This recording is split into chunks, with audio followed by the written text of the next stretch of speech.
আমি হিন্দু, তবে ইসলাম ধর্মে বিশ্বাস করি। আমি ইসলাম বিশ্বাস করি কারণ আমি সেরকম কিছু প্রমাণ পেয়েছি। স্যার, আপনি বললেন আল্লাহ একজন, ধর্মও একটা। এখন আমি তিনজন মানুষের উদাহরণ দেই। একজন হিন্দু, আরেকজন মুসলিম, অন্যজন খ্রিস্টান। ধরেন এই তিনজন একসাথে আছে। এখন তাদের শরীর যদি কেটে ফেলা হয়, সেখানে আপনি কি দেখতে পাবেন? শুধু রক্ত, শুধু রক্তই পাবেন। দুধ পাবেন না, পানি পাবেন না, শুধু রক্তই পাবেন। এখন সব মানুষের শরীরে যদি একই রক্ত থাকে, তাহলে মৃতদেহ সৎকারের নিয়মটা আলাদা কেন? মুসলিমরা তারা কবর দেয়, আর হিন্দুরা আমরা মৃতদেহ পুড়িয়ে ফেলি। আসসালামু আলাইকুম দর্শক, আশা করি সকলেই অনেক অনেক ভালো আছেন। দর্শক শ্রোতা, ডক্টর জাকির নায়েক স্যারকে একজন অমুসলিম হিন্দু বোন প্রশ্ন করেন, মুসলিমদেরকে কেন মাটি দেওয়া হয় এবং হিন্দুদেরকে কেন পুড়িয়ে ফেলা হয়।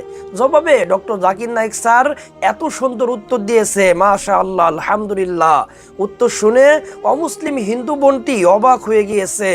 আপনারাও উত্তরটি শুনলে অবাক হয়ে যাবেন ইনশাআল্লাহ। দর্শক শ্রোতা, সম্পূর্ণ ভিডিওটি দেখার জন্য সকলের কাছে বিনীতভাবে অনুরোধ রইল। সম্পূর্ণ ভিডিওটি দেখলে আপনারা সবকিছু বুঝতে পারবেন ইনশাআল্লাহ। দর্শক শ্রোতা, চলুন বিস্তারিত আমরা দেখে আসি। গুড ইভিনিং স্যার, আমি লক্ষ্মী আইয়ার। স্যার, আমি হিন্দু, তবে ইসলাম ধর্মে বিশ্বাস করি। আমি ইসলাম বিশ্বাস করি কারণ আমি সেরকম কিছু প্রমাণ পেয়েছি। স্যার, আপনি বললেন আল্লাহ একজন, ধর্মও একটা। এখন আমি তিনজন মানুষের উদাহরণ দেই। একজন হিন্দু, আরেকজন মুসলিম, অন্যজন খ্রিস্টান। ধরেন এই তিনজন একসাথে আছে। এখন তাদের শরীর যদি কেটে ফেলা হয়, সেখানে আপনি কি দেখতে পাবেন? শুধু রক্ত, শুধু রক্তই পাবেন। দুধ পাবেন না, পানি পাবেন না, শুধু রক্তই পাবেন। এখন সব মানুষের শরীরে যদি একই রক্ত থাকে, তাহলে মৃতদেহ সৎকারের নিয়মটা আলাদা কেন? মুসলিমরা তারা কবর দেয়, আর হিন্দুরা আমরা মৃতদেহ পুড়িয়ে ফেলি। বোন বললেন আপনি ইসলাম ধর্ম পছন্দ করেন, ইসলামে বিশ্বাসও করেন। আপনাকে অভিনন্দন, আর এই শান্তির ধর্মে আপনাকে স্বাগতম, সত্যের পথে আপনাকে স্বাগতম। বোন প্রশ্ন করলেন যে তিনজন হিন্দু, খ্রিস্টান, মুসলিম, সবার শরীর একই রকম, একই রক্ত, একই উপাদান, কিন্তু আমরা মারা গেলে হিন্দুরা কেন পুড়িয়ে ফেলে আর মুসলিমরা কেন কবর দেয়? আসুন আমরা এটা ভালো করে দেখি। আপনি দেখেন কোন পদ্ধতিটা ভালো। হিন্দু ধর্মে কবর দেওয়ার অনুমতিও আছে শিশুদের ক্ষেত্রে, কিন্তু প্রাপ্তবয়স্ক লোক মারা গেলে তারা বলেন পুড়িয়ে ফেলতে হবে, দাহ করতে হবে। অবশ্য হিন্দুদের কেউ কেউ বলেন যে কবর দিতে হবে। আসুন আমরা এখন ভালো করে দেখি যে শবদেহ, মৃতদেহ পোড়ানো আর কবর দেয়া। এখানে আপনি দেখবেন যখন আপনি কোনো মৃতদেহ পোড়াবেন তখন পরিবেশ দূষিত হচ্ছে। মৃতদেহ পোড়ালে পরিবেশ দূষণ হয়। ইসলাম ধর্মে আমরা কবর দেই কেন? এখন আমরা জানতে পেরেছি আমাদের শরীরে যে উপাদানগুলো আছে, এই পৃথিবীর মাটিতে যে উপাদান আছে, আমাদের শরীরেও একই জিনিস, পরিমাণে হয়তো কম অথবা বেশি। আমরা মাটি থেকে এসেছি, আবার মাটিতেই ফিরে যাব, বিজ্ঞানসম্মত। এটা হচ্ছে 1 নম্বর পয়েন্ট। দাহ করলে আগুন ধরানো হয়, পরিবেশ দূষিত হয়। ইসলাম অনুযায়ী আমরা কবর দেই আর জমি উর্বর হয়, পোড়ানো হয় না বলে পরিবেশ দূষিত হয় না। 2 নম্বর পয়েন্ট, মৃতদেহ পোড়াতে গেলে আপনাকে গাছ কাটতে হবে, গাছপালা কমে যাবে, পরিবেশের অবস্থা তখন খারাপ হয়ে যাবে। ইসলাম অনুযায়ী আমরা কবর দেই, জমি উর্বর হয়, আরো গাছ জন্মায়, এটা তখন হয়ে যায় সার। এখানে গাছ কাটার দরকার নেই, পরিবেশের জন্য ভালো। আমাদের সরকার এখন বলে গাছ কাটবেন না। গাছ না কাটলে মৃতদেহগুলো পোড়াবেন কিভাবে? 3 নম্বর পয়েন্ট, পোড়ালে খরচ বেশি। ইন্ডিয়ার পরিসংখ্যান অনুযায়ী প্রতি বছর হাজার হাজার লক্ষ লক্ষ কোটি টাকা খরচ হয়ে যাচ্ছে। প্রতিদিন কোটি কোটি টাকা খরচ হচ্ছে, প্রতি বছর লক্ষ লক্ষ কোটি টাকা খরচ হচ্ছে শুধু গাছের পেছনে আর মৃতদেহ পোড়ানোর পেছনে। ইসলাম অনুযায়ী আমরা কবর দেই, এটা সস্তা, ফ্রি। 5 নম্বর পয়েন্ট, মৃতদেহ পোড়ালে গাছের কাঠ পুড়ে হয়ে যায় চারকল, ছাই। ইসলামে একটা জায়গায় কাউকে কবর দিলে কয়েক বছর পরে সেখানে আরেকজনকে কবর দেয়া যাবে। এটা সব সময় চলবে, আপনি রিসাইকেল করতে পারবেন। একই জমি কয়েক বছর পরে মৃতদেহের হাড় গোড়া আলাদা হয়ে গেলে আবার কবর দিতে পারবেন। তাহলে যুক্তি আর বিজ্ঞান দিয়ে যদি যাচাই করেন, এটাই বিজ্ঞানসম্মত, অনেক মানবিক, অনেক ভালো। কবর দেয়া পোড়ানোর চাইতে অনেক ভালো। আশা করি উত্তরটা পেয়েছেন। আদাব ডক্টর জাকির নায়েক স্যার। আমার নাম ভেঙ্কটাচামা। আমি গত কয়েক বছর ধরে এক মুসলিম মহিলার সাথে আছি। আমার প্রশ্নটা হলো, সবাই বলে কোনো ধর্মই খারাপ কথা বলে না, কিন্তু মুসলিমরা কেন অন্য ধর্মের লোকদের ইসলাম গ্রহণ করতে বলে? বোন, আপনি বললেন যে আপনি একটা মুসলিম পরিবারের সঙ্গে থাকেন অনেক বছর ধরে, তারপর বললেন যে সব ধর্মে ভালো সব কথা থাকে, কিন্তু মুসলিমরা আমাকে ইসলাম গ্রহণ করতে বলে কেন? পয়েন্ট নাম্বার 1, অন্য যেসব ধর্ম আছে সেগুলো যা বলে তার বেশিরভাগ কথাই ভালো, তবে ইসলাম ভালো কথা বলার পাশাপাশি আপনাকে দেখাবে কিভাবে সেটা অর্জন করতে হয়। আমি উদাহরণও দিয়েছি, সব ধর্মই বলে চুরি করো না, ইসলাম একই কথা বলে, তবে ইসলাম দেখিয়ে দেয় কিভাবে সেই অবস্থানে যাবেন যেখানে কেউ চুরি করে না। জাকাত দেন, সাহায্য করেন, এরপর কেউ চুরি করলে তার হাত কেটে ফেলেন, তাহলে চুরি করা বন্ধ হয়ে যাবে, কোনো অপরাধ থাকবে না। এজন্যই আমি বলেছিলাম যে ইসলাম ভালো কথা বলার পাশাপাশি আপনাকে দেখিয়ে দেবে কিভাবে সেটা অর্জন করতে হয়। 2 নম্বর পয়েন্ট, আমি বিভিন্ন ধর্মের একজন ছাত্র হিসেবে বলছি, যদি আপনি হিন্দু ধর্মগ্রন্থগুলো মেনে চলেন, মনে হয় আপনি হিন্দু, যদি হিন্দু ধর্মগ্রন্থগুলো মেনে চলেন, যদি একজন ভালো হিন্দু হন, আপনাদের ধর্মগ্রন্থই বলছে ঈশ্বর মাত্র একজন। আমার লেকচারে অনেক হিন্দু ধর্মগ্রন্থের উদ্ধৃতি দিয়েছি, এক ঈশ্বর। আপনাদের ধর্মগ্রন্থ বলছে মূর্তি পূজা করবে না। ভগবদ গীতার 7 অধ্যায়ের 20 অনুচ্ছেদ বলছে জাগতিক আকাঙ্ক্ষা যাদের বুদ্ধিকে আচ্ছন্ন করে রেখেছে তারা নকল ঈশ্বরের পূজা করে, তারা মূর্তি পূজা করে। এক ঈশ্বরে বিশ্বাস করতে হবে।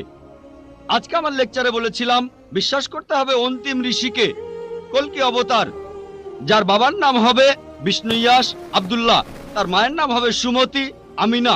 তিনি জন্মগ্রহণ করবেন শাম্বালা নামের গ্রামে মক্কা। তিনি জন্মাবেন শাম্বালা শহরের প্রধানের ঘরে, মক্কার প্রধানের ঘরে। তিনি হবেন পুরো মানুষ জাতির পথপ্রদর্শক। তিনি আলোকপ্রাপ্ত হবেন রাতের বেলায় একটা গুহায়। তিনি উত্তর দিকে গিয়ে আবার ফিরে আসবেন। ঈশ্বর তাকে 8টা গুণ দেবেন। তিনি হবেন পৃথিবীর সব মানুষের পথপ্রদর্শক। তিনি একটা ঘোড়ায় চড়বেন, ডান হাতে থাকবে একটা তরবারি, 4 জন সহচর থাকবে তাকে বিভিন্ন সময় ফেরেশতাগণ সাহায্য করবেন। এরকম আরো অনেক অনেক। এই মানুষটা কে? যদি ভালো হিন্দু হয়ে থাকেন তাহলে আপনি এই অন্তিম ঋষিকে বিশ্বাস করবেন, তা না হলে আপনি ভালো হিন্দু নেই।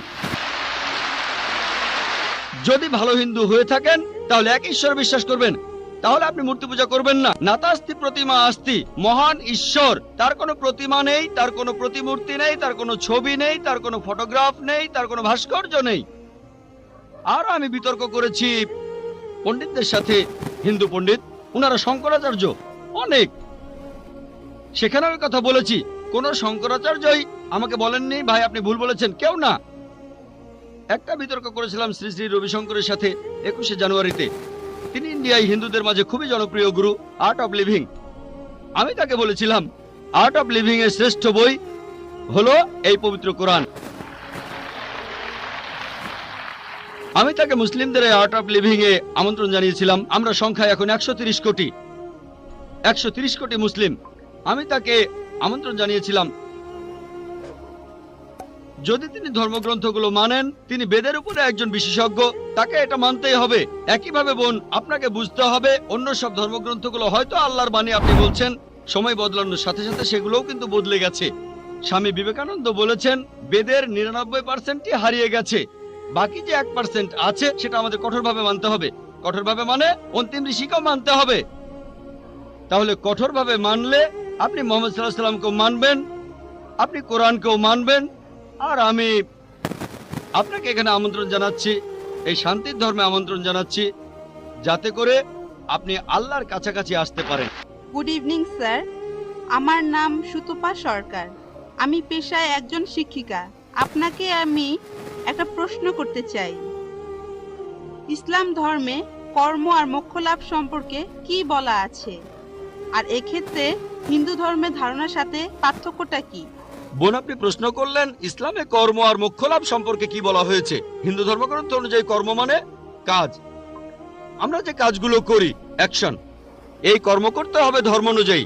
আর হিন্দু ধর্মের বিশেষজ্ঞরা একটা দর্শনে বিশ্বাস করেন যেটাকে বলা হয় সংস্কারা, জন্ম আর মৃত্যুর চক্র, জন্ম আবার মৃত্যু, যেটা হলো আবার জীবিত হওয়া, অথবা মানুষের আত্মার ভ্রমণ করার থিওরি। তারা বিশ্বাস করে আপনি যেরকম কর্ম করবেন, যদি ভালো কাজ করেন পরবর্তী জীবনে আপনি জন্মাবেন কোন উচ্চ স্তরে, যদি খারাপ কাজ করেন পরবর্তী জীবনে আপনি জন্মাবেন কোন নিচু স্তরে। যদি ভালো কাজ করেন আপনি মানুষ হয়ে জন্মাবেন, খারাপ কাজ করলে পশু হয়ে জন্মাবেন, হয়তো ইঁদুর হবেন, বিড়াল হবেন বা তেলাপোকা হবেন। আর সেখানে যদি কিছুই না থাকে, ভালো খারাপ কিছুই না থাকে, তাহলে মোক্ষ লাভ করবেন, জন্ম মৃত্যুর চক্র থেকে বের হয়ে আসবেন। এটা হলো হিন্দু ধর্মের বিশেষজ্ঞদের দর্শন। তবে বেদে এর কোন রকম উল্লেখ নেই। বেদ হলো হিন্দুদের সর্বোচ্চ ধর্মগ্রন্থ, সেখানে উল্লেখ নেই। তারা বলতে চায় যে এই কথাগুলো ভগবদ গীতায় আছে।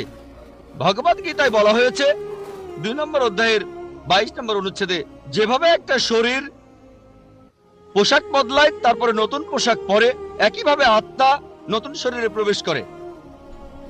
হিন্দু ধর্মগ্রন্থগুলোতে পুনর্জন্ম বলে একটা কথা আছে। এটা আছে ঋগ্বেদ 10 নম্বর গ্রন্থ 16 নম্বর অনুচ্ছেদের 4 ও 5 পরিচ্ছেদে। পুনর্মানে পরবর্তী, জন্ম মানে জীবন, পরবর্তী জীবন। আমরা পরের জীবনে বিশ্বাস করি যে পৃথিবীতে একবার আসবো, মাত্র একবারই আসবো। আমরা পৃথিবীতে একবার আসবো, আল্লাহর আদেশে মারা যাব, পৃথিবীতে একবারই আসবো, একবারই মারা যাব, পরবর্তীতে আখিরাতে গিয়ে আবার জীবিত হব। তাহলে ইসলাম অনুযায়ী আমরা এই পৃথিবীতে একবারই আসবো, তারপর আমরা আল্লাহর আদেশে কিয়ামতের দিনে আবার জীবিত হব।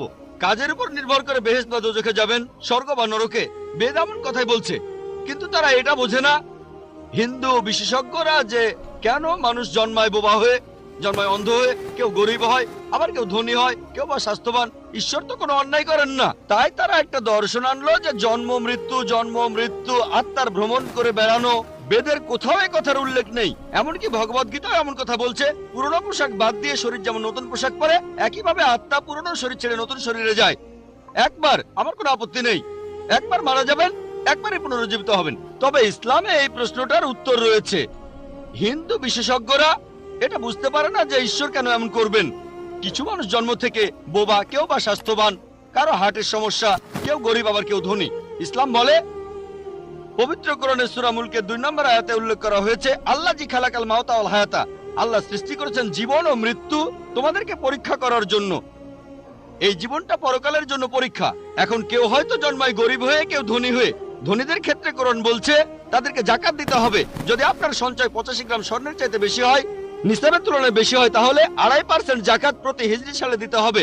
ধনীরা জাকাত দিতে পারে, নাও দিতে পারে, অর্ধেকও দিতে পারে। হয় সে 100 তে 100 পাবে, অথবা 50 পেতে পারে। কোনো জাকাত না দিলে সে 0 পাবে। কিন্তু গরিব লোকের ক্ষেত্রে জাকাত দিতে হবে না, সে জাকাতের পরীক্ষায় 100 তে 100 পাবে।